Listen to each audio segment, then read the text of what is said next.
আসুন আজকে আপনাদের সাথে একটা দারুণ রেসিপি শেয়ার করি। পুঁই পাতার বড়া। বাগানে পুঁই পাতা হয়েছিল, একটু তুলে নিয়েছি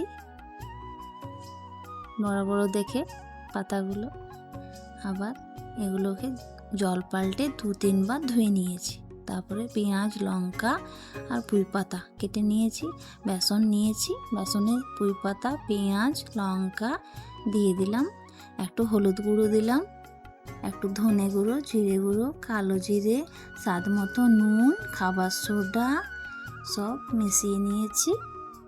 এবার একটু জল দিয়ে ভালো করে মেখে নিয়েছি।